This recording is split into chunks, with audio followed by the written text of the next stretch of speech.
Good afternoon, everyone. Welcome to the Subverting Stereotypes, Rewriting Asian American Narratives panel. My name is Tawal Pena-Costa Jr. I'm a TV and features writer whose claim to fame is the little comedy I created and wrote and produced CW. But don't be confused by that fancy title on the flyer. I'm definitely still working my way up, just like our audience of emerging and working writers. And I'm so very honored just to be Asian today, because I get to be here with all of you and our panel of superstar writers. Allow me to introduce them. Panelists, please give us a wave and or a hi, hello, howdy, or hey there. First up, in alphabetical order, we have Liz Shaolan Alper. She's a producer on Sci-Fi's Day of the Dead and has also written for The Rookie, Hawaii Five-0, and Chicago Fire. Liz is also the co-founder of Pay Up Hollywood and serves on the WGA Board of Directors, WGA West. Welcome, Liz. Hello. Next, we have Teresa Hsiao, co-creator, showrunner of Awkwafina is Nora from Queens on Comedy Central. You might also be familiar with other shows she's written on, such as Fresh Off the Boat, American Dad, and Family Guy. Welcome, Teresa. Hi. And then we have celebrated screenwriter Adele Lim, known for her work on Raya and the Last Dragon and Crazy Rich Asians. If you didn't know, Adele has also put in her paces in TV as a writer and showrunner for such shows as Lethal Weapon, Star-Crossed, Private Practice, and One Tree Hill. Welcome, Adele. Hi. And next up, we have Shireen Razack. She's most recently a co-executive producer on NBC's New Amsterdam. She's also a genre nut and has written for Shadowhunters, Haven, Rizzoli and Isles, among others. Shireen is also my fellow co-founder and co-chair of the Think Tank for Inclusion and Equity, or TTIE. Welcome, Shireen. Howdy. And rounding us out, we have Alexander Wu, co-creator of The Terror, Infamy on AMC. Alexander is also a playwright and screenwriter with credits on HBO's The Immortal Life of Henrietta Lacks and a personal favorite of mine, True Blood. Welcome, Alex. Thanks. All right. Thank you so much to CAPE, Coalition of Asian Pacific Americans in Entertainment, one of our co-sponsors today, for putting together that awesome reel. So clearly there's been some good, there's been some bad, and what's good or bad changes and evolves over time. Let's start our discussion off today with a little amuse-bouche, if you will, that speaks to why representation is important. I'd love each of you if you could share kind of the first time you saw yourself reflected on screen. What did it mean to see yourself reflected? Let's start with Liz. Okay, it's a little bit of a different one than I think most people would think of, but I was obsessed with the X-Men cartoon when I was growing up, the original one from the 90s, and it was because I was obsessed with Jubilee. And for me, it was so much more than just seeing someone, even if she was drawn like myself on screen. It was that she was a mall rat. It was that she loved fashion and she was goofy. And anytime I had seen, another Asian woman on screen, there tended to be a very, kind of dour, demean, like standing in the background feeling surrounding that character that I never connected with. And seeing someone like Jubilee was so meaningful. And then later on, it was Shelby Woo when that came out, and seeing, badass Asian woman solving mysteries and not, sitting around asking if you would like, orange chicken, meant so much for me as a little Asian kid. So those two, I think those are the heroes of my heart. Specificity is so important. It really does go beyond just kind of what's on screen. How about any other folks? Let's see. Let's go to Alex. You're in my top corner. Why don't we go to you next? I'm just going to come up with like really old-timey references that no one's going to remember, right? I mean, like I grew up in the 70s, so it was like, it was Pat Morita on Happy Days and Jack Sue on Barney Miller, right? Those were the first time I saw. Now that I think of it, they're almost always in comedic roles. Now, whether it was something like 16 Candles, where the character is sort of an object to be made fun of, the Arnold character in Happy Days maybe less so, but Yamada in Barney Miller, the worst thing you can say about him is he makes bad coffee. But I liked that they were funny, and I liked that that they made people laugh. And even though in my TV career I haven't done much about it, in my stage career I exclusively wrote farce, and I love the idea of making people laugh, maybe because I need immediate gratification and knowing that people enjoy what I'm writing. But those were some of the really early moments I saw Asian people on screen. Yeah, I think there was a comment in the reel which talked about how often Asian Americans are often the punchline of the jokes, but even that representation is important for a lot of people, especially when there is such a lack of it. Speaking of comedy, why don't we go to Teresa? Well, I like to what everyone said. There were so few sort of Asian Americans on TV growing up, but my first one was Splinter from the Teenage Mutant Ninja Turtles. Like, he was definitely Asian, like he was a rat, but I feel like he was Asian somehow. And I was like, that guy, he's like got wisdom. Again, a rat, but probably vaguely Asian. So that was, that really influenced me to become a TV writer. Splinter was full on their Shufu. Like, there's no question about it. Yeah. Why don't we go to Adele? Hi. I was not ready for the Splinter. Probably a bit follow different. that up, Adele. Yeah, I mean, yeah. Talk about role models. It explains so much with you, T. It was a little bit different for me because I grew up in Malaysia, and so growing up it was a lot of like Hong Kong kung fu action stars, but all spoke Cantonese. But from out of Hollywood, it's going to sound problematic, but we loved it. I remember when we had some bootleg VHS copy of Flower Drum Song, and we saw Linda Kwan there like dancing, I Enjoy Being a Girl. I'm like, oh my God, America is the place to be. It's the first time I heard about Paul Revere, and just seeing this family in Chinatown, you feel like, oh, you could be there and be really successful and rich and be the hero of your own story. And same when, Joy Luck Club came out. Again, we tape it off the TV on VHS, watch it until the tape broke. But it sort of like gave me this idea about what America was, that, look, Asians, can just be stars in a movie. I just didn't put it together that, oh no, that was like that one movie and like 30 years in between. And I don't think it was until I got here where that fully sank in. And I would also just say that, the things you see or don't see on screen, they don't just affect us, they affect what people think around the world.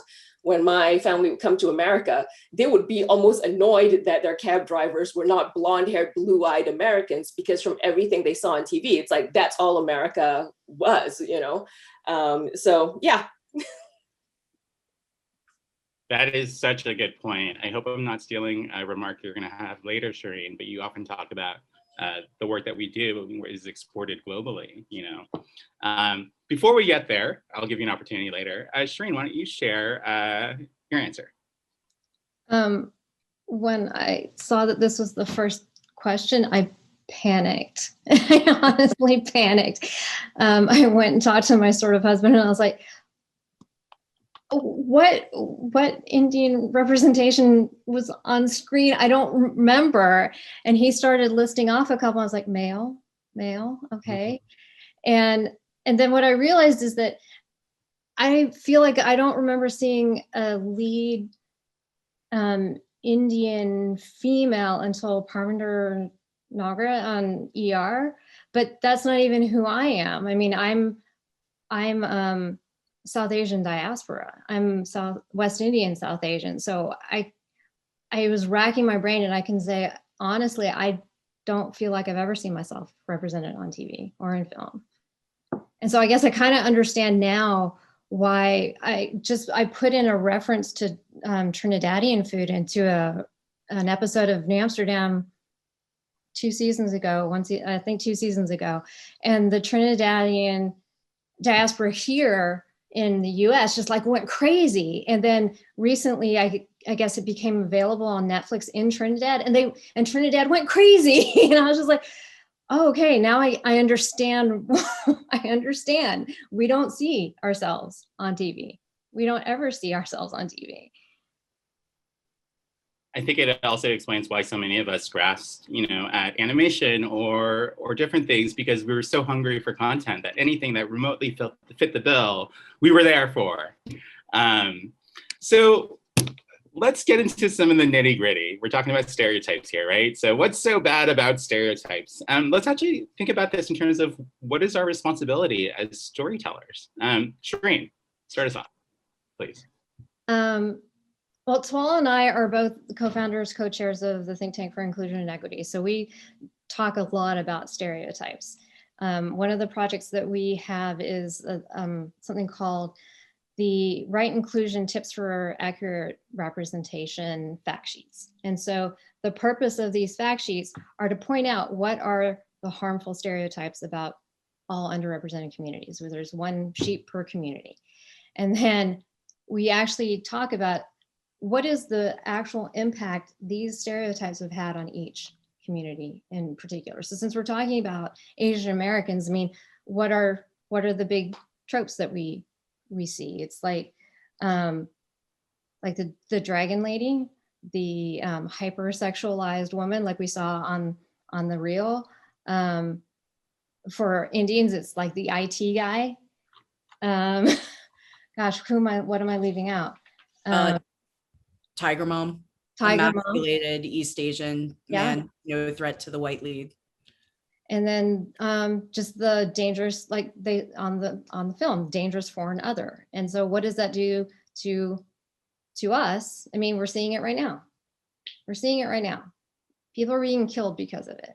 And so responsibility, I think one of the things that the protest last year did was, I feel like it started waking up Hollywood to the responsibility of the narratives that we're telling. Because as we perpetuate these stereotypes, they get into society's consciousness, and it causes the hate. And so it feels like Hollywood is now starting to understand we have a responsibility to start tearing down the stereotypes and start mending what we've partially caused. I won't say that we did it entirely, but we've certainly helped. And so the narratives that we put out there, we put it out to domestic audiences, we put it out to global audiences. It's the reason why, Muslims are terrorists. It's the reason why Black and Latinx people are perceived as gang members and drug dealers. I mean, this is why people are dying. Yeah. Sorry to bring us down. I'm going to give a moment to let it. I'm going to mix things up a little bit here. This is not a planned question, but we have, this is a business, right? Hollywood is a business, and so how do we balance kind of the responsibility as storytellers with the business, the economics, and the demands kind of from studios and networks? I'll just kind of leave this to the group because I didn't forewarn anyone about this. Yeah, I think blaming Twitter is always a good way to go, because I think there's so many studios and bosses right now who are just very concerned about the bottom line, and they're not necessarily concerned with accurate portrayal. I think a lot of them would blame it on wokeness. I think even if they're not actually speaking out on how little they care about accurate representation, I think if you tell them, well, this is going to get you dragged on Twitter and people are going to call for cancellations of your show, and oh my God, the negative publicity, and think of all the money you're going to have to spend on positive publicity to try and fix it, that tends to speak volumes, and that tends to get people saying like, oh, well, we can't deal with bad publicity. Like there's nothing worse than bad publicity. Like portraying people in a harmfully stereotypical way, we're totally fine with, but bad publicity is something that we just can't stand for. So I think you almost have to learn how to be very manipulative. You need to learn the rules of the game. You need to know who it is that stand in your way, who are your obstacles, and what's the argument that they're going to respond to that is going to get you what you want, which is accurate representation, and what they want, which is a fat bottom line.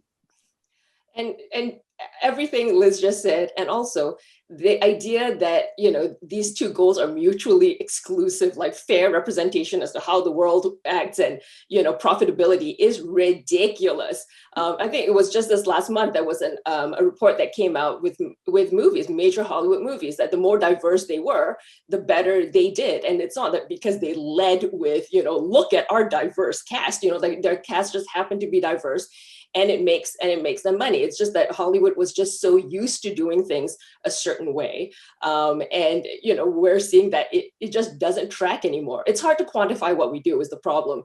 And you have studios and, you know, business affairs with their algorithms of like, oh, we get this actor doing this genre, we get this bottom line.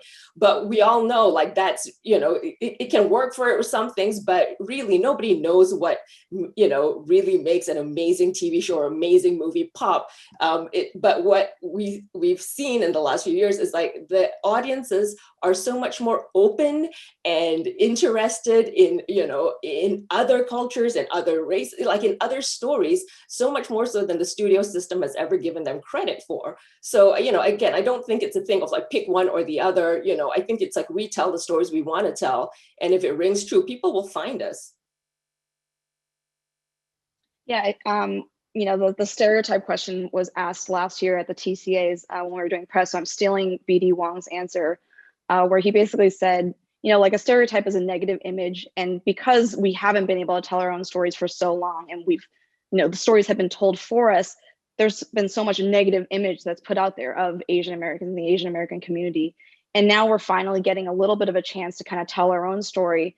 And so it is an interesting question of, you know, like how much do you have to veer away from stereotypes versus telling an authentic story that you want to tell? Like a lot of other creators don't have to dodge these landmines where you, oh my gosh, you can't have a character be over sexualized or have a character be passive or have a character be bad in any way, because then, oh my gosh, they're going to represent the entire community. And so I think that is a tough question. And luckily, if we have more shows and more, you know, showing more of the spectrum of what the whole Asian American community is, which is a wide diaspora, that we don't have to then be sort of limited in our storytelling, because I think it does limit us. If I can I just want to add very quickly to what Teresa said too, because I think there's something to go along with the stereotypes question of avoiding stereotypes is you also want to avoid what Chimamanda Ngozi calls the single story, which is this idea in this shorthand that there's only ever one story told about one people, and it shapes and ultimately kind of dehumanizes the people that you are telling a story about. For example, like one thing that really I'm always very frustrated with if it gets brought up in a writer's room is when you have a first generation Asian character whose parents are immigrants and basically want to kill their dream because they want them to go be a quote unquote doctor or lawyer or high powered or something. And it doesn't matter how much nuance you put, that one story, even though it's true, you know, I think a lot of us relate to that in some way, because that's the only story that is ever told about immigrant parents. That tends to be all that, you know, mass audiences think of when they think of Asian immigrant parents. And I think that's the thing. It's not that it's not true. It's that there's so much more to having an immigrant parent than just, you know, fighting over what you want to do with your career. There's never a spotlight on the love and the laughter and the insanity and the craziness that comes with being from a family that has that sort of conflict. And I think that's the other thing that, you know, we're kind of tasked with in these writers' rooms is saying, you know, it's not that what you're pitching, the stereotype is not that it's negative per se. You know, I know that you're saying like, this isn't negative. It's negative in the fact that it's feeding into this idea that there is only one angle and one story to be told about these characters, as opposed to humanizing them and telling a wealth of stories and finding a different way to introduce their lives to the masses. I love that. Thank you for dropping some serious knowledge. And I think it's particularly acute given the diversity of the Asian American Pacific Islander diaspora. There's just so much diversity, so many freaking languages, right? Like, there's no way we can accurately represent everything. And I think, Teresa, what you're talking about, and something Jenny Yang mentioned at the Stop Asian Hate panel, is the rep sweats, right? That pressure of having to represent for everyone. And this is the only opportunity we're going to have to do this. And it has to be right. And if it's not, it's going to be the end of the world. Yeah, I mean, I would say to that, to everyone who's watching there, don't put this pressure on yourself, please. You know, like, write the story you want to write. And I don't, I personally don't think about whether this is going to make you know, a lot of money or whether it's going to get greenlit, because if I thought about that, it would be totally paralyzing. You know, I write the thing that gives me joy to write. Otherwise, it's too much work. The work is way too hard for you to do it for any other reason than because you like it. So whether or not this is going to be something that is going to, you know, make my studio a bunch of money is not something that I personally think about, because it's hard enough as it is. I think it's a really important reminder. You know, my background before writing was in organizing, and something really important to remember was that there's no one kind of battle that's gonna win the war, right? It really takes a kind of consistent effort across time. And so I think it's right. Remember that we do this because we love it. And, you know, we can shift the kind of needle little by little.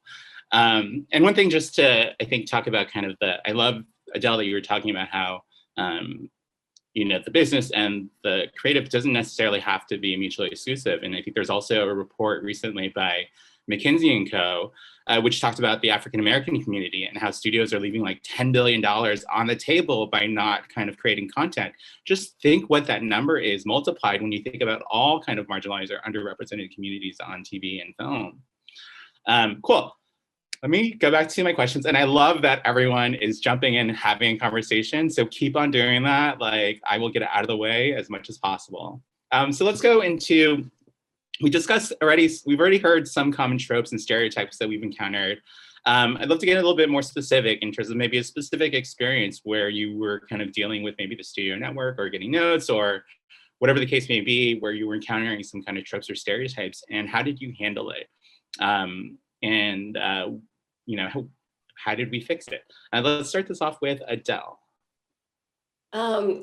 Yeah, with the tropes, you know, it depends who you're writing for. If it's a movie, if it's for TV, if you're in a writer's room, if, you know, this is not your show. This is where, you know, the saying of write what you know bites us in the ass. Because if you have a white showrunner and, you know, you've got like a room of like, you know, 6 to 8 other white guys who grew up on the East Coast, went to certain schools and now live in Brentwood, they're, you know, where they're crossing with Asians, it's like, it's not a lot. And, you know, so they're writing what they know. They haven't seen, you know, they're not like best friends with a bunch of Asians. They have no insight into that.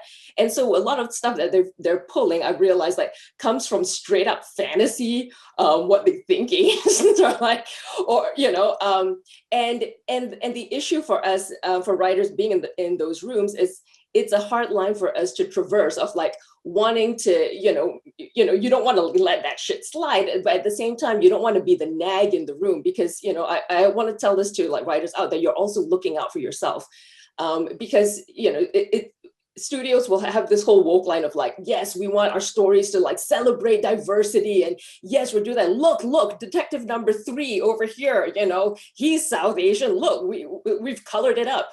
And so in their mind, they're doing the job, and they're not doing the job. You know, so what I feel like, you know, when you push for these stories, it's good to bring it up, but find a way, you know, there's an element of self-preservation in there, you know, particularly for TV writers. And if you're not, you know, higher up and you can't push back as hard because you don't know the people you're dealing with.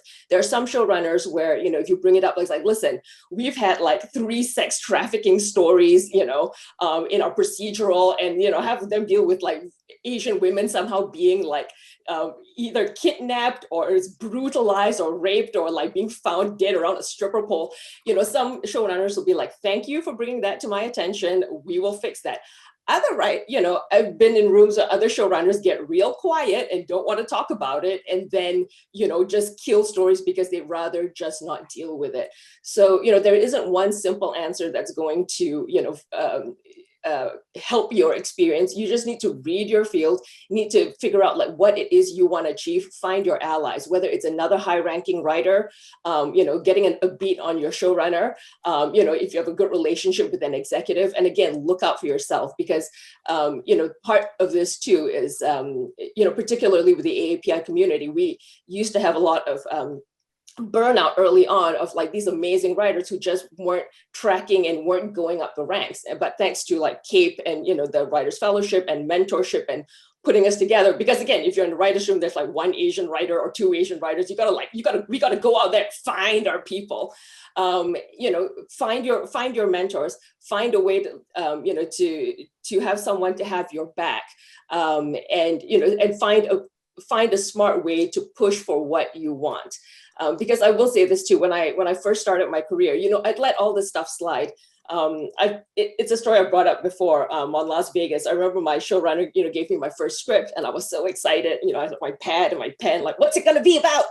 And the number 2 was like, this is what it's going to be. 2 hot Asian sisters. They're so hot, and they are into each other. And I was like, hot Asian sisters into each other. And I was like, so what's the story? They were like, literally, and I'm not even making this up, co-exec producer was like, for 2-3 acts, they run around being hot. And, you know, but again, that was the story I was given. And then the B and C storylines that were dictated to me were they wanted a triad in it. And they wanted one of the triad guys, Chinese triad guys, to attack one of our stars with a throwing star. And I was like, that's not even Chinese, you know, that's like straight up ninja stuff.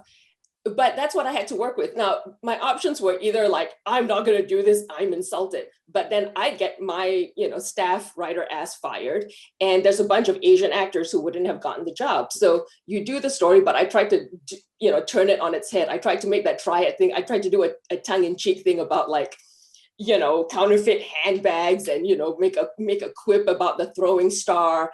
I made the girls kind of like, you know, more Nikki and Paris Hilton, just to give them like a little buzzy thing to it.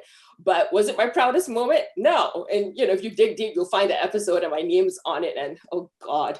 But anyway, I've been talking a while. Basically, you work with what you're given, but we're in a different landscape now. So you do not have to take that garbage, you know, but again, take care of yourself.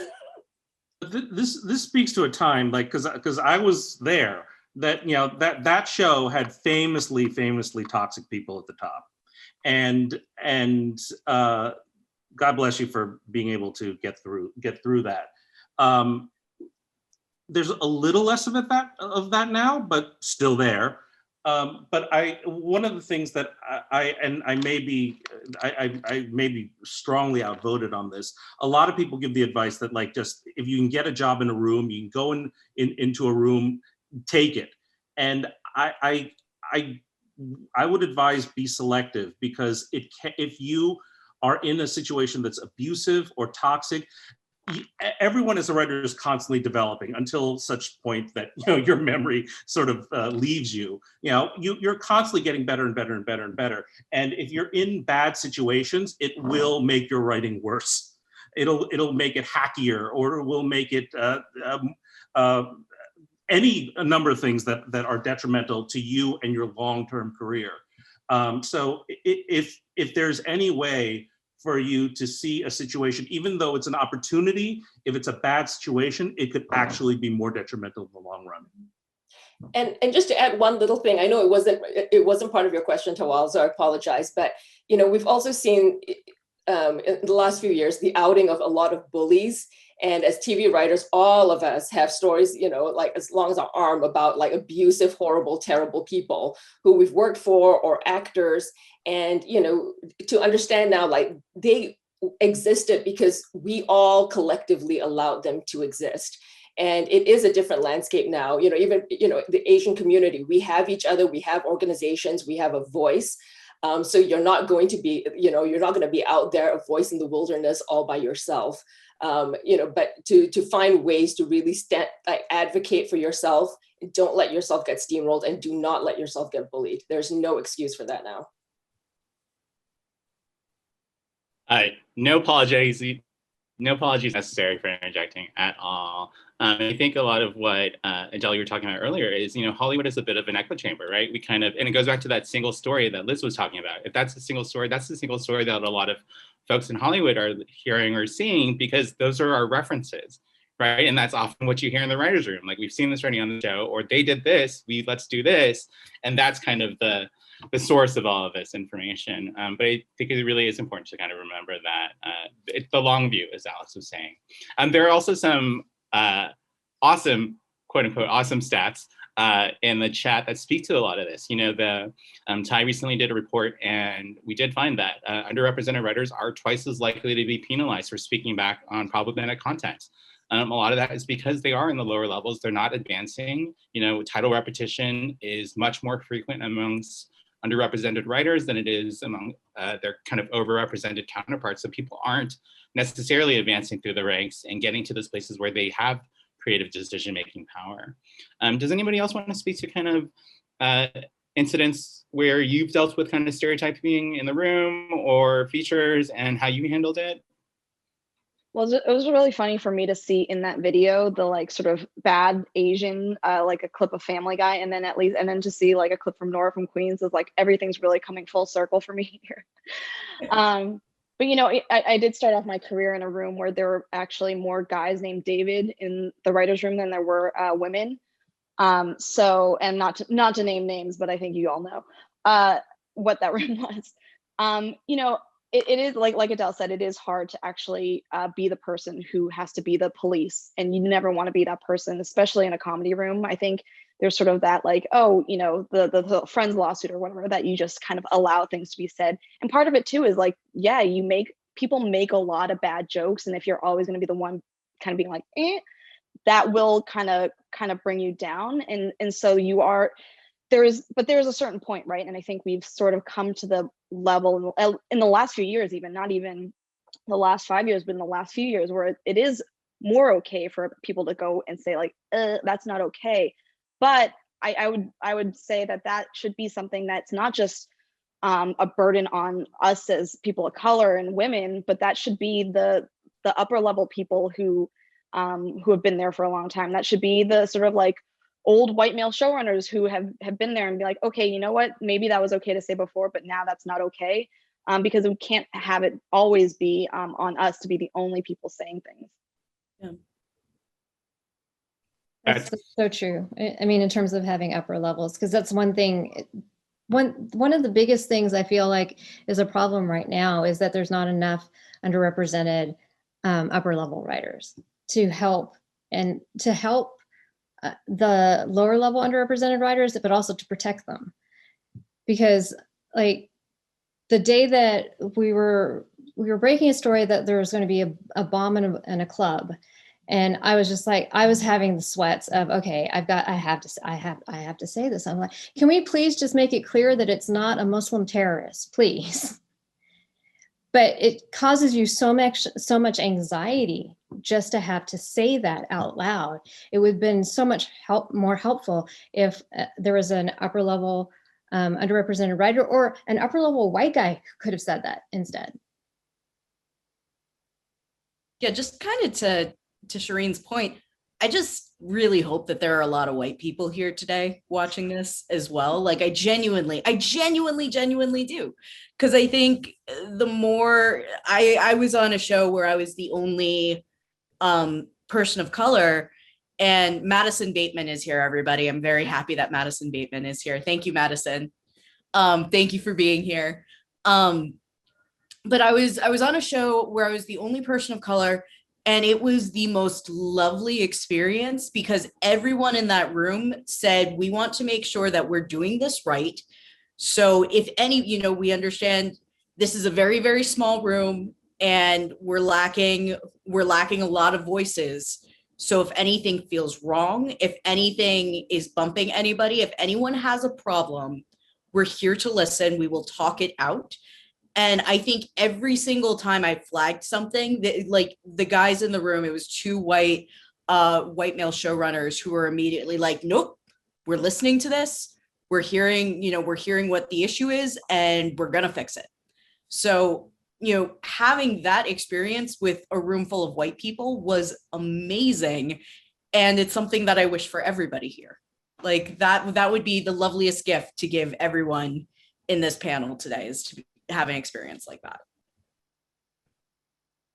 Yeah, I think we're hearing a lot of finding your allies, whether it's upper levels, whether it's folks who aren't underrepresented, who can kind of use their power and privilege in the room. I used to have a former writing partner, and we used to literally I'd be like, you need to speak up for the racist shit. And she's like, you need to speak up for the gender shit. And we would, and we did. And it made such a big difference when I wasn't always the one saying does this Asian person really need to have an accent, or whatever the case may be, right? And I think in our survey, we did find that there are overrepresented writers who are stepping up and saying things, and they tend to suffer less consequences. But it's impactful, it's important, and also those who are running the rooms, setting that culture. So actually, since we're talking about kind of culture of the room, or even in features, perhaps, I'd love to maybe talk about what does it take to kind of build an inclusive writer's room, inclusive writer room culture. And maybe we can start with Alex for that. Well, I mean, it's as different from one room to another, as you all know, as any culture is. Like, everyone here has probably had dozens of jobs, and it depends on who the boss is, right? It doesn't matter what field you're in. You could work, at a Walmart in one place and then a Walmart in another, and if the boss treats you well, it's a very different kind of experience. So there are still places where the reins are handed off to someone who's highly toxic or doesn't handle stress very well, because it's a highly stressful job, and they might or might not take it out on their staff. So there's an alchemy to putting together a room full of people. I don't have a real formula for it. If I did, then I could sell it. But it's knowing what group of people is going to work together, is going to get along, is going to have the right temperament with each other. It's a little tougher when you are coming up, because you have to be the right fit for that the culture of that room. And like I said before, sometimes it means speaking up more or speaking up less, or working longer hours than you want to, or any number of things, or working fewer hours than you want to if you like being in the room that much. So when I put a room together, I tend to look for people who who can work a little bit like me, and I tend not to like. Some people love really, really impassioned, argumentative people in a room. I don't, so I tend not to. So I have a showrunner colleague who wrote something on Facebook saying I don't consider it a productive day in a room unless you've laughed 3 times, cried 3 times, and changed your mind about something 3 times, something like that. I thought, oh my God, everyone in your room cries 3 times a day? What kind of room are you running? Maybe that speaks to how cut off I am to my own emotions, but that would make me really uncomfortable if people were breaking down in tears 3 times a day. So I tend to like people who have experience in either a workshop setting or where you listen to other people. People are really good listeners, but other people are really into the idea of best idea wins, and strong, best way, and those rooms are often full of people who are really good at litigating. And sometimes, I know this is getting a little bit away from the idea of representation, but the person at the top determines what kinds of people are going to be in that room. So as you have more people more representation at the showrunner level, then I think you're going to see, you obviously do see more representation at all other levels as well. Definitely. So the people we kind of bring into the room are a huge component of kind of what happens ultimately in the room. Are there other things that we can do kind of as once we have the staff in place, what does it take to kind of maintain that culture and inclusion? Well, one of the, I'm just parroting other smarter people, but Courtney Kang, who is an amazing showrunner, she once said that like basically being a showrunner, you spend your entire career being a writer, and you're a writer and you're a writer, and you kind of hone your craft. And then once you're a showrunner, you're like, okay, you have to do all the writing, but you also have to manage the 7-Eleven. So that is kind of the thing that we have to do is like, all right, you have this writer's room, you have to do the writing part of it, but you also have to do this management aspect of it. And so much of that is just kind of like Alex said, getting people that you know and can all work together, because you got to like get the store running. And basically that is, you know, we see it in the rooms that were there before, like 5 years ago. It's like, okay, this guy just hired a bunch of his friends and then a couple of, you know, sprinkle in a couple of people. Whereas now I think we're luckily being able to be given opportunities where we can have all of our friends and then sprinkle in a couple of, whatever white guys. Just kidding. Oh boy. I'm gonna get canceled now. But no, I mean, I think that is the kind of exciting thing, that we actually have the sort of power to be able to say, all right, you know, we want diverse voices, we want diverse people, and also people who haven't necessarily gotten the chance to move up, you know, to have credits that aren't just like, oh, I'm a staff writer for the 6th time. Give them the opportunity because maybe they weren't heard in a different room. I really want to underscore what you just said, Teresa. I recently met with a crew of showrunners, and that was one of the things they mentioned that was really important, was that being able to interrupt the kind of systemic issues that are happening. So once you're kind of in that position of power, you have opportunities to really give those people who have done staff writer 5 times, 6 times, that opportunity to finally get to story editor, hopefully even, you know, a double bump or more, because they very well deserve it. And Alex, going back to what you said, who knew why they were crying in the room? Like, exactly. So let's do there's some kind of insight. By the way, also giving assistance. I know Liz is Big fan of that. But people who've been assistants for 6 shows in a row is also not okay. Yeah. And giving them an opportunity at the very least to share a script, which would get you into the guild, which is a big step. Because I don't think anyone is working as an assistant to be an assistant long term. So there's also that end as well. Yeah, just to pile on to what Alex just said, I don't know anyone who can afford to be an assistant long term, because they just don't get paid enough. And I think, like once upon a time, if this was a livable wage, if you were comfortable, if you could, sit and actually take the time to say, okay, I'm getting paid and I'm going to learn everything that I can before making that next step to staff writer. That's one thing. When you're literally going into debt because you can't afford the job that you're at, at that point, you need to look at the people who really need a hand up and offer it. I like to add on to what Liz just said too, is that so many times people look at it's the showrunner's assistant and it's the writer's assistant, but they forget the script coordinator.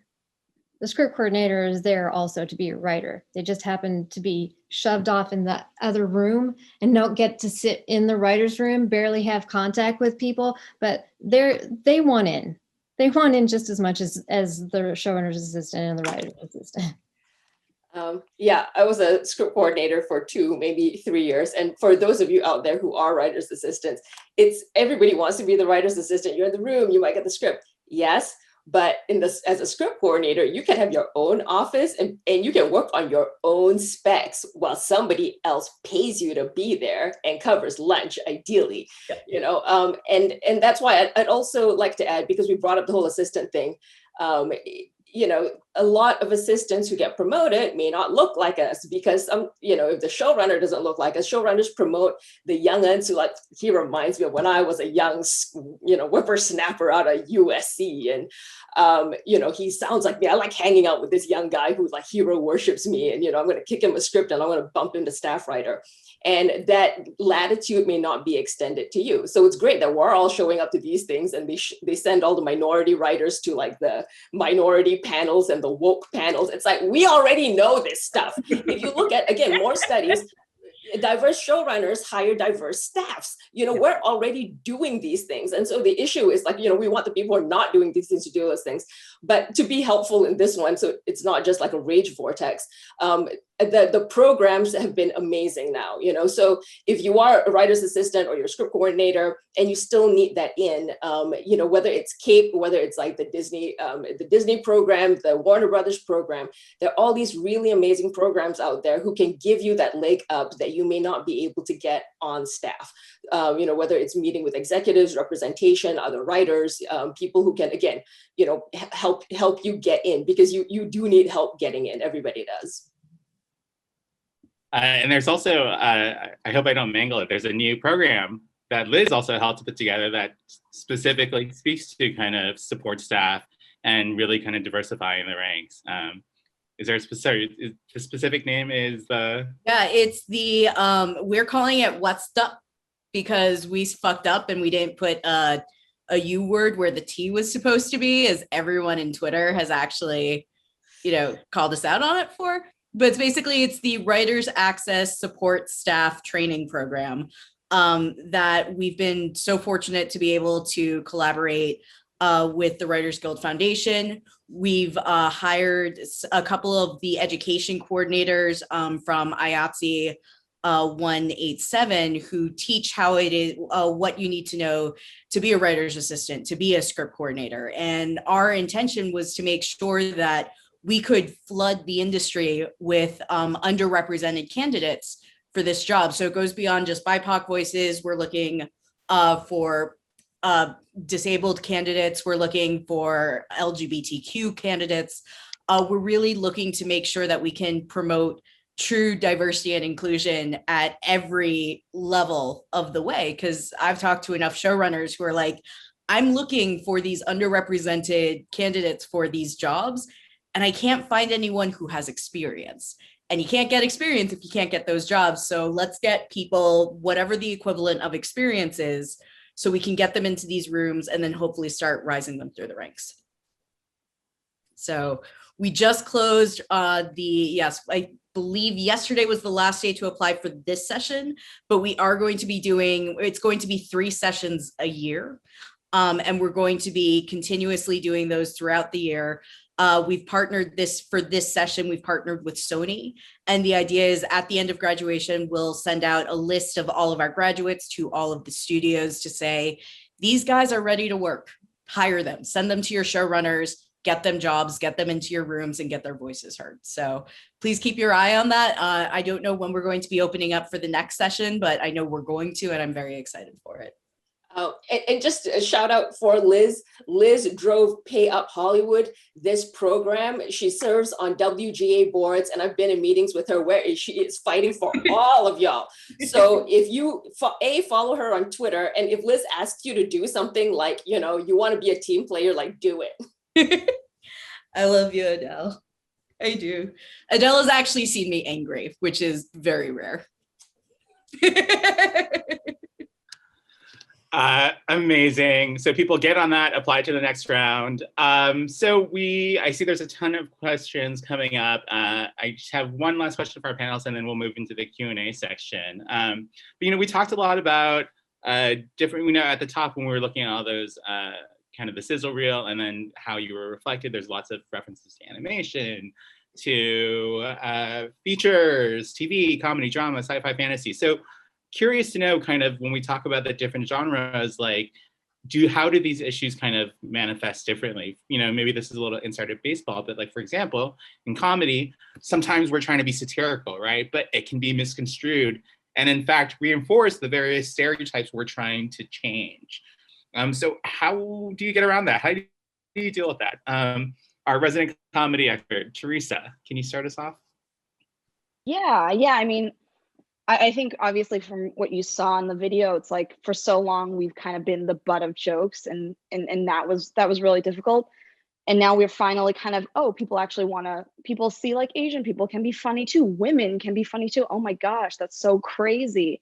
And I think part of it is, for instance, you mentioned before the thing about accents, for instance, and wanting to avoid showing people with accents. But for me, as a storyteller, and I think for all of us who are writing things, sometimes people just have accents. And what is like an Asian accent?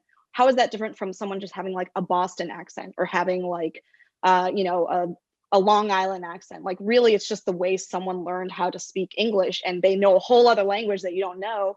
And so being like so sensitive to the accent thing and being like, okay, I want to avoid this so that everyone in my show speaks perfect English because I want to show that we are Americans as well. That to me is like, oh, it's one of those like kind of tricky questions, right? Like you want to, show that we are also American, but at the same time, like to tell an authentic story, sometimes like people just have accents at times. And so wanting to avoid that at all costs is a thing that I think that we, again, have to struggle with of like, again, dodging these landmines of like, okay, what can we do? What can't we do? How do we show ourselves? And obviously, like to the comedy point of view, I think for so long, we are so extra sensitive to that because for so long, like the accent thing was just like, oh, here, laugh at this person saying something really funny. And it was always not our story versus just, hey, here's someone and they're talking and they're saying jokes, but you're not laughing at them because they're saying it in a funny way. You're laughing at them because they're saying something funny. And I think that that's something that, because there's more content out there, we're kind of slowly moving that cultural needle to the point of people hopefully not even being able to hear it anymore and not being like so sensitive to it. Because again, it's just like someone having like a really thick Southern accent. Like no one's ever laughing at that person necessarily for that. But yeah, it's a kind of slow process, I think. Yeah, I mean, absolutely. I think there's so much to it that is just so specific to the situation. And I think what you're saying in terms of whether it's our story or someone else is telling that story, that's really important too. Any other thoughts in terms of like how these issues might manifest in drama or features or animation? I think the broad thing, first of all, to give a shout out to T and Teresa and Nora from Queens. We talked about like, Asian parents being like certain types. Like on Nora from Queens, you have people with accents because like that's the world they're in. And BD Wong plays like the bro Asian dad. I have never seen the bro Asian dad. Like, it's, and so when people watch it, like you understand, like you are, even though it's this like heightened, crazy, like, Awkwafina world, like it's grounded in like a real point of view and, like a love and an authenticity in terms of point of view.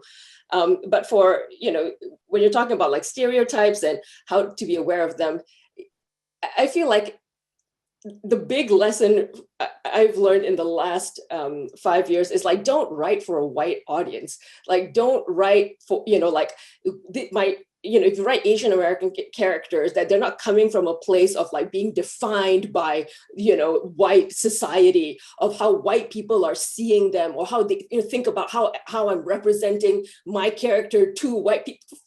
Like that, like, just you write the most amazing, cool character. Like I feel like I take to heart like TLC's like crazy, sexy, cool. Like what is the craziest, sexiest, coolest character you can come up with, and my characters happen to be Asian and female for the large part because I'm Asian and female. And for the longest time, I couldn't tell that story. And again, it's not a thing of like only one person can tell that person's story, but the reality is we've lived in an industry where one particular group is telling everybody's story. And so now, and we have grown up with that culture. So weirdly, I might get in trouble for saying this, but we can probably write for, make-believe FBI white guy character better than he can write for Chinese grandmother, because I've grown up watching all the TV shows about, you know, FBI hero, white guy. And that guy hasn't spent one day of his life thinking about my Chinese grandmother. So, you know, I just feel like it just limits us when, of course, we want to be aware of it. Like when we're looking at, you know, our script and saying like, okay, well, we leaned a bit too hard this way. What are we saying with that? But when you're talking about the genesis, that the beautiful blue sky period when, you know, it's all kind of joyful. No, I don't think anybody on this panel has ever sat down to a script going like, well, you know, what am I saying about the AAPI community with my characters and this story? Like nobody thinks that. You just want to think about telling the most kick-ass story you can. And I feel like that pulls people in. And then you're, you know, just have your point of view be authentic. Have your AAPI characters not be defined by, you know, minority pain of like what the white culture has done to them. Even though it's an important point of view, even though, you know, these are things that need to be said, but if you say that with your character, we're again painting ourselves as the other, painting ourselves as the victim, where as creatives in this like narrative fictional space, we want to tell stories where we're the damn heroes, where, you know, where it's all our world and our point of view. Some really important recurring themes that, you know, I think we're hearing kind of write what you love, right? Adele said it, Alex said it. Also, you know, don't sweat the rep sweats. There's only so much we can do, right? So be generous, be kind to yourself. Let's go into some of these awesome Q&A. All right, we have a question from Siobhan. So the question is basically, would love thoughts on centering a character's race versus putting a BIPOC into a story and purposely not highlighting their race. So I think we're talking about kind of colorblind casting versus authentic inclusion of a character. Any ideas on how to find the right balance? And when we say colorblind casting, I think, you know, we're talking about just swapping, you know, it's a character that you could just swap out any race. There's nothing necessarily specific about the character that defines it versus having perhaps more cultural specificity. And the question is, well, what should the balance be in your script? Yeah, any ideas on how to find the right balance between those two, or how to kind of navigate that? I think colorblind casting is kind of one of the things that we've seen a lot, and you know, for a time it really did advance things. Is it still helpful now? I think colorblind casting is still very much a thing.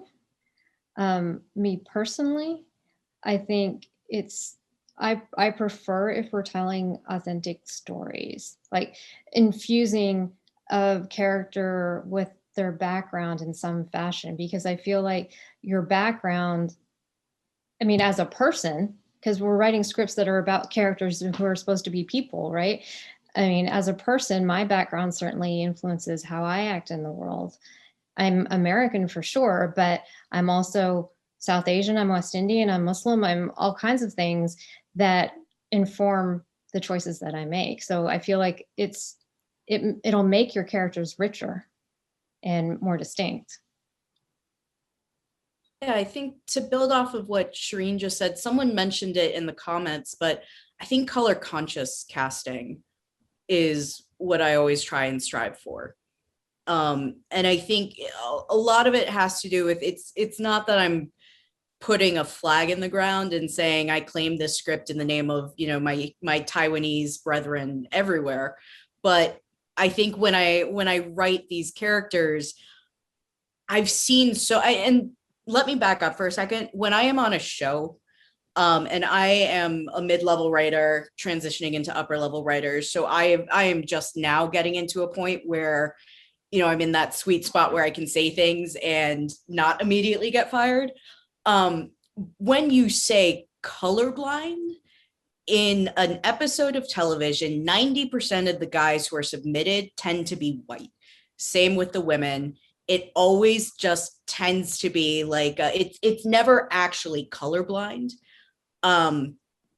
It's just a way for casting directors to say, this is who we like best. And considering how many casting directors really need to decolonize their way of casting shows, they tend to relate to and choose white performances. And I think that's the problem with colorblind casting, is when it becomes a preference. You know, when you're defaulting to your preference, you're not actually thinking about, you know, the actual look of the show. And so I think color conscious casting, when you're actually aware of who it is that you want to put forth, who it is that you're looking for a certain role, and what is the character that you're trying to create, without necessarily saying this is going to be an hour-long discussion on race and diversity and inclusion, I think that's always the good choice to go with. I hope I don't get in trouble for sharing this, but you know, I had an experience where with casting directors where the notion of diversity was hair color. You know, I think that there was a concern that we won't be able to tell all the, you know, underrepresented actors apart because they all have dark hair. They wanted, you know, they're very used to the blonde, the brunette, and the redhead. So don't look up my credits. So we also have, so this is a little bit more of a craft question, which I love. So, and I think this actually applies both for comedy, drama, and just writing in general. But you know, it's like I think when we start writing, there's always a kind of tendency to go for the low hanging fruit, the stereotypes. Those are always the first kind of ideas that pop up. Do you all have any strategies that you use for kind of pushing past the low hanging fruit, the easy ideas, the stereotypes, and finding the gold that's not harmful?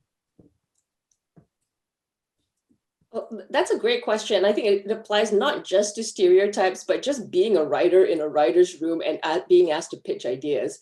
And what I realized, like, you know, especially early in the season where it's the blue sky, everybody bring your binder of 20 to 50 ideas and just like pitch it out. The first 3 to 5 ideas you come up with, everybody's come up with those.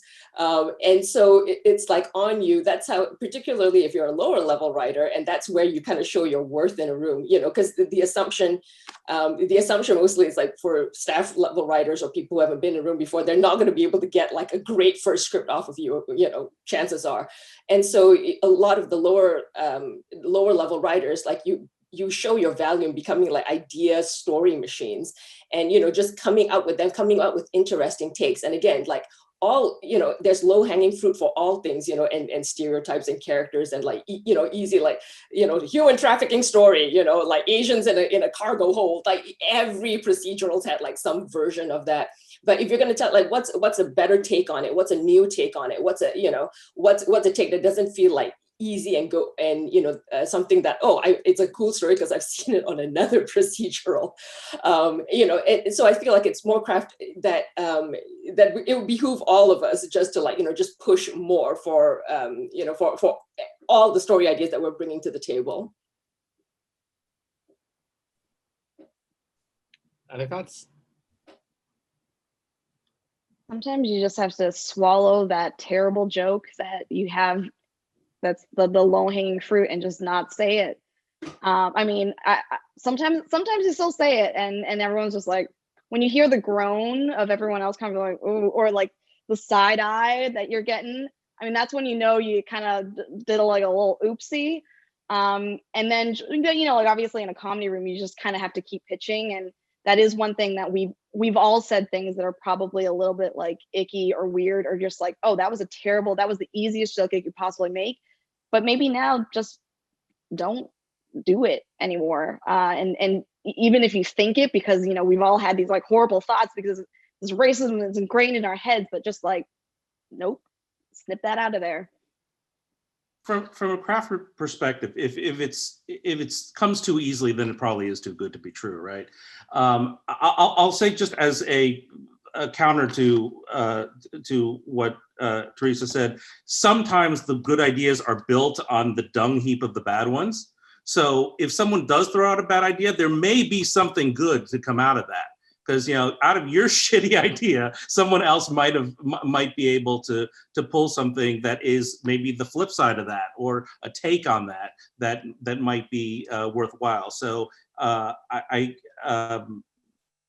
don't know that necessarily they're all, you know, worthless. You know, there may be something to come out of it. Well, I think Alex just tapped on an important point, which is you can't be afraid to say things sometimes. But I also hear what T is saying. Like I've had terrible thoughts, and you're just like, just don't. Like, even though it just like, it's dying to get out of your mouth. It's just like, but being in a room, like there's nothing worse than dead silence in a room at 3 o'clock in the afternoon. It's the worst feeling in the world. It's a lot like surfing. Sometimes there are no waves, and what are you going to do?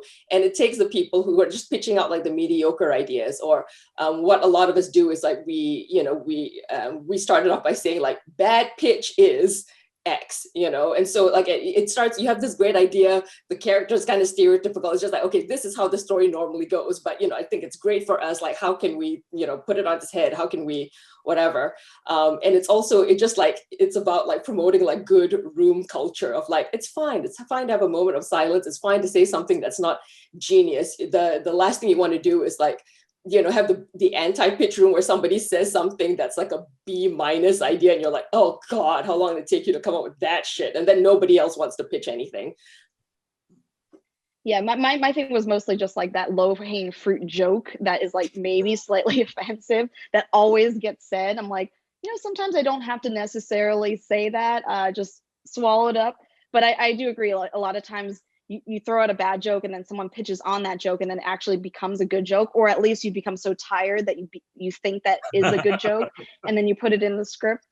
But there are moments where sometimes you just have nothing, like you said, you're in still water and you just need to say something, and it's okay, because that's part of what writing is. You're just mining through like loads of crap for like that one nugget that hopefully you'll eventually get, but for the most part it's like you still might never get there. And I'll say Hopefully for myself, oh sorry, I'll say for myself, when I'm home writing by myself, if I'm not in the room, then I will, if nothing else is coming, then write. I was going to say write the ship. Well, okay, write the ship first, and then you'll fix it in the rewrite. My advice is always write forward, because if you're constantly rewriting, you'll never get to the end. Write forward and let it suck, and then fix it in the rewrite. Adele, do you have a comment? No, I agree with Shireen.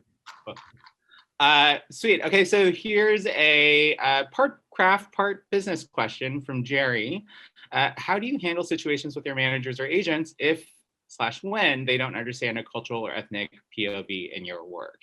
And this is, specifically because, it's not just writers, the industry itself also suffers from representation, particularly amongst, executives, agents, managers, and all that. So we're living in a context where folks may not have the cultural familiarity. And how do you handle that? Do you change the characters you write about? Do you put someone else front and center, or do you be authentic?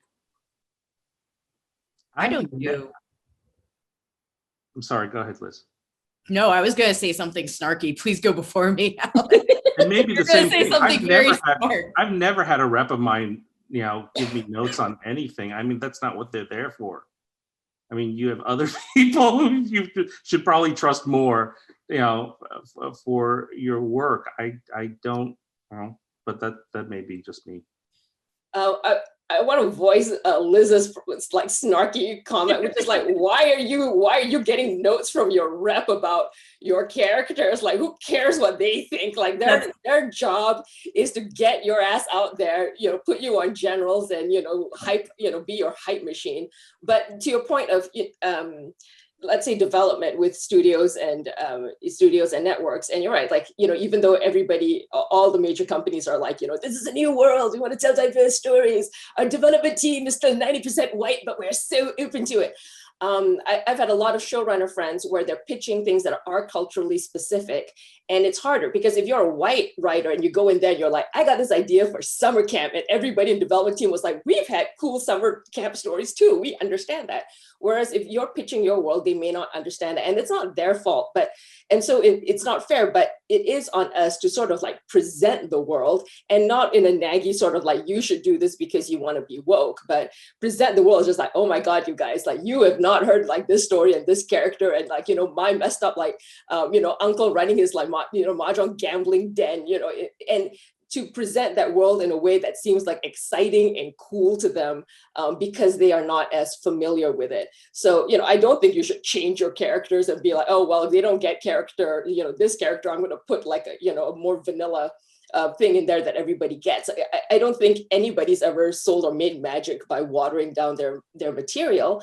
But if you can, lean into your specificity, but understand, like, our job as writers, whether we're people of color or not, is we're salesmen. Like, when you're going in there, it's not on them to understand how progressive and woke your idea is.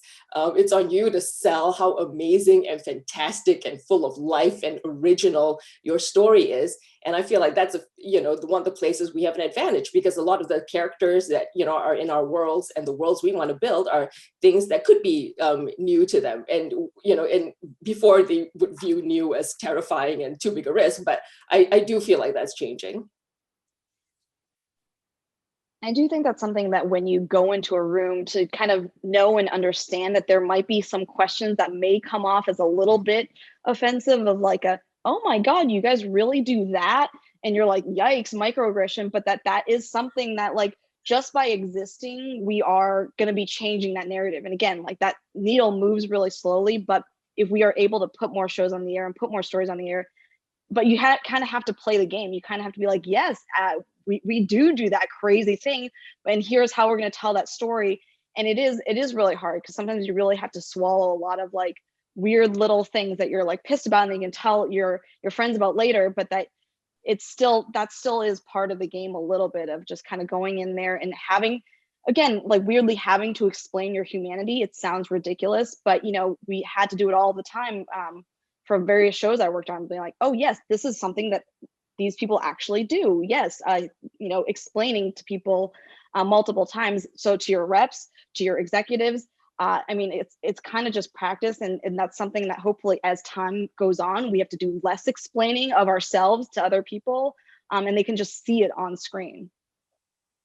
Yeah, that's one place where your reps could help you. If they know which executives where might get what you're pitching, they may be able to say, okay, well, you're pitching to Amazon. Well, there's a million people there, but this person would get it.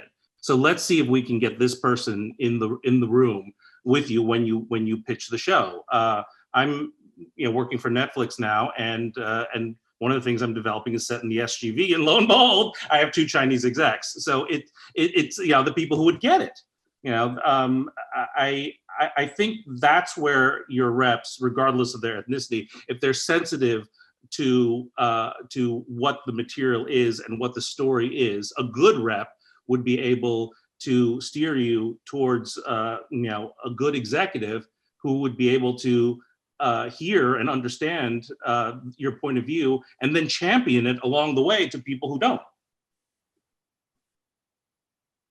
I know a lot of emerging writers now a lot of emerging writers have managers rather than agents now, and those managers are giving a lot of notes. In general, I would say ignore notes from your agents, because mostly what they're thinking about is, how am I going to sell this?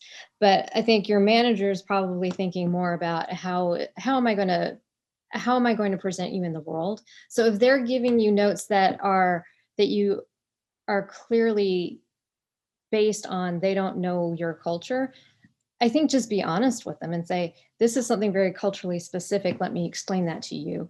Yes, you have to do the emotional labor, but once they understand it, then they can sell it for you to get you on a show or help you sell the pitch.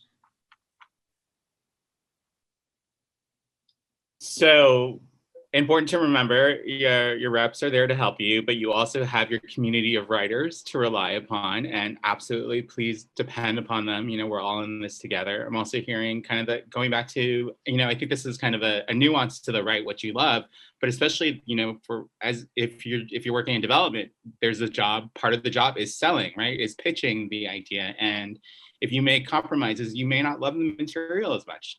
So that will show in the room. So I think that's another kind of good reminder to really kind of center ourselves back on what we love. Just a time check. I think we're going till about 5:30. Is that correct, folks?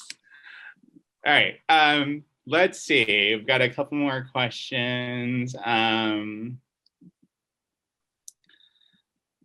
Let's see. So thinking about kind of our, our audience of emerging and working writers, I think we have folks at various different levels. So how can we all who are kind of bringing in and moving in, do our own kind of part, especially when we may not necessarily have the power to go into Netflix, say, and kind of think about kind of the execs we're pitching to, or control where our samples are going per se. What are some more concrete steps that emerging and kind of lower level folks can think about in terms of kind of rewriting, subverting stereotypes in the narratives? I think one thing I want to say, especially to emerging writers, is just kind of it's a little bit of what Alex had said earlier, is taking the responsibility of you being the only diverse, mostly the diversity police in these rooms, always kind of having to be the Bible of not just your culture, but everybody else's. If things get through, or if you don't feel comfortable speaking up because you're worried, because you're new, and because you want to make sure that you get in good with these people and you don't know how they'll react and you are worried about getting fired, that's not your fault. That's on your bosses for not creating a safe environment for you to be able to express those concerns. So just first off, making sure that it is known that you are not holding yourselves personally responsible for ending racism in your show. Like, please do not take that load onto your shoulders. But secondly, I think what you can do is you can find the people in the room who are allies that you can talk to outside of work hours. You can go to when something is bothering you and say, hey, I always start, a controversial thought with, can I tell you something that's been bothering me and get your opinion? And then just have a very honest, open conversation with no accusations, explaining exactly how I feel, why I feel that way, getting their thoughts, and then hoping that, they understand what I'm really trying to do. And that's, will you please go tell someone above me that what we just came up with in the room is like kind of racist and super not okay. And normally that's what happens. And that's actually, just to say, that's happened on some really difficult shows. Even on some of the worst shows that I've worked on, there's always been someone at a higher level than I have who's been looking out for everybody at the lower levels. And they're the ones that would come and check in and be like, hey, are you okay? I saw you kind of reacted in a way during that pitch. I wanted to make sure everything's okay. And I think as lower levels and mid levels, use that person, and as upper levels, be that person. Make sure that you're the one that people feel safe coming to in those rooms. But ultimately, it's do what you feel comfortable doing, because like Adele, has basically said, you need to survive. You need to make sure that you can survive, because look at Adele now. Like, seriously, if she had like fucking walked off that Vegas set, like, we would not have Raya. So fuck all of those Vegas guys, because now we have two badass, Southeast Asian, amazing animation heroes. And I think ultimately that's kind of what you have to do, is you have to look at the big picture and make sure that you're taking care of yourself, that you're not, sacrificing yourself for some greater good, and that you have allies in the room.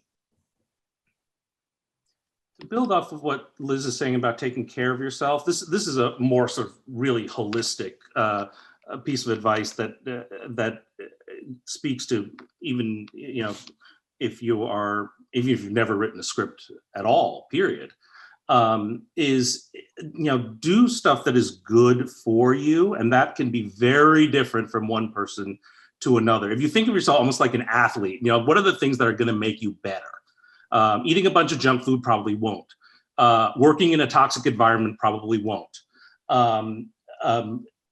Consuming great art probably will. Things that are inspiring to you probably will. Talking to people who inspire you probably will. But it's different from one person to another. I can't advise anyone to keep a journal because it might not work for someone, but it does work for another person. For that reason, I personally hate books. I hate books about screenwriting, and I hate screenwriting classes. And I know I'm in a minority in that respect, because there is something that's like, this is how you do it, but it might not work for you. And finding the thing that works for you is the one most important thing that I can. It's so vague. I'm sorry about that. And it may not be the thing that works for you now, may not be the thing that worked for you 2 years ago. It might be that you work really well in the morning, but it used to be you work really well in the middle of the night. But constantly finding that thing that makes you do the best work, and that you're feeding yourself really good stuff, and that you're putting yourself in situations that, a job that lets you write, for example, if you're not on staff yet.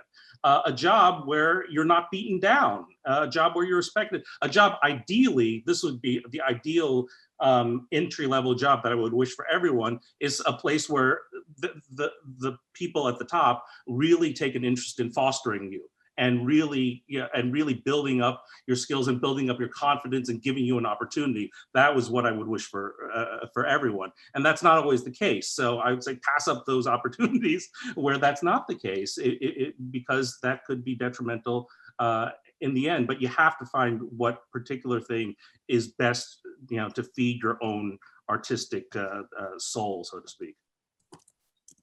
And if you find yourself, unfortunately, not in that place, like Liz and I have, and Adele, and Teresa, it sounds like you too. TTIE has the fact sheets. You can find them on our website at writeinclusion.org. The fact sheets they're meant to help write better stories and to point out what the stereotypes are. It's meant to help content creators tell better stories, but it's also there for writers who are in the room to use as a shield.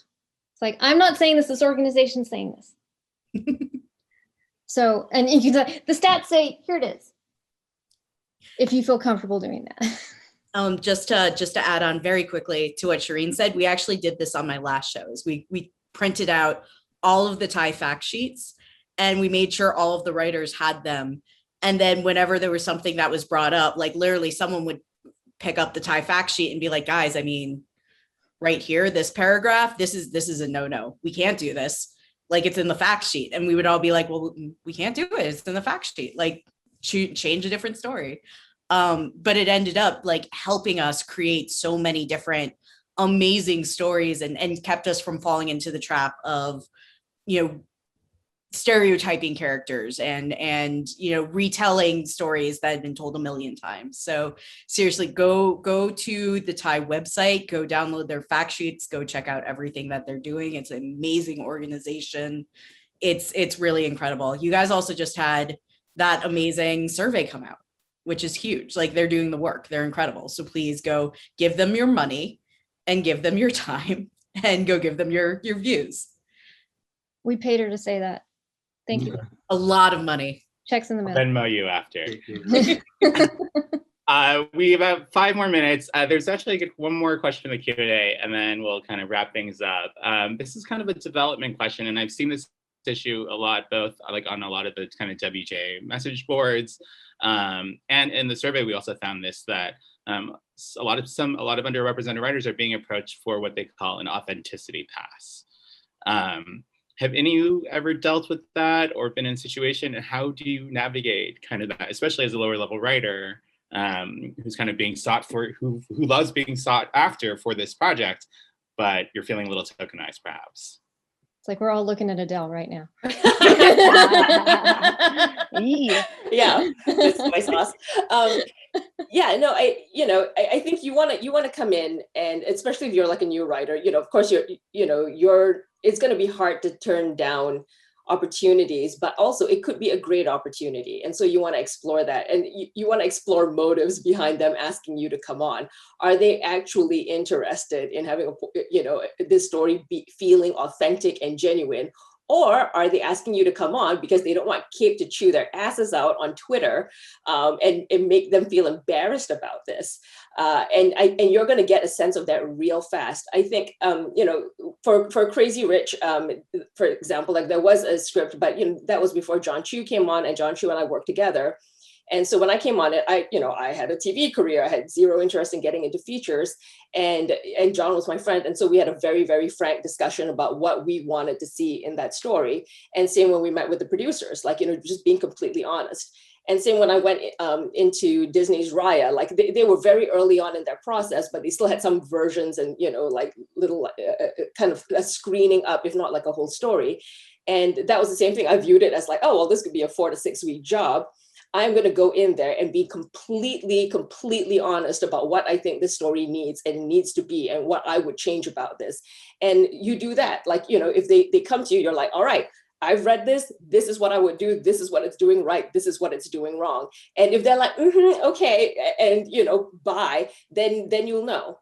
And if they want you to just like, come on and they'll say like, well, we're not actually interested in, changing it structurally because we really think it works. Like, maybe you can do a little bit of a dialogue polish and, then we'll come back and you'll sort of maybe get credit. And, and when we have to be on a panel, can you be on the panel, with the creative team so that in that team of like, 6 white producers, directors, showrunners, like you can be, this person over here going like, I had a say in this too. Like, that's between you and your God. But if the question is like, do you take it on or not? I'm like, absolutely take it on. Because what the question we've run into too is we don't want to put it out there like, you can't tell Asian stories if you're not Asian. There is that saying of, no stories about us without us, but that's without our involvement. And so if they are reaching out to you, they are asking for your involvement. Take them at face value, go in there, give them that real point of view and see what they do with it. Yeah, and I was sort of thinking back to a lot of the, we have Lori Tanchin on our show, and she's sort of an older actress. She's been in Hollywood. She's been in the shit. She's had to do a lot of roles that she's not necessarily been proud of or really wanted to do. She hasn't had that voice. But sometimes, like, it's a privilege to be able to say no, and it's a privilege to be able to be like turn something down. At the same time, like sometimes you just, just getting in there and having that experience, it's always really helpful. So never say to someone like, don't do a job just because of that necessarily. And hopefully, again, it's one of those things where you're gonna, if they're reaching out to you for that authenticity pass, there's a reason for it, ideally, again, to be optimists about it. And so, I would never say not to take something like that. Obviously you'll hear them out and then see if they're really, like if they actually mean it, but, know that it's okay to have work as well. Wow, we are at 5:30. I have one kind of closing question. Just we've heard a lot of really great tips. I'd love to hear just one hope each of you have for the future of Asian American narratives. Anyone feeling like they have an answer? Want to start us off? Are you asking if any of us have like hope? My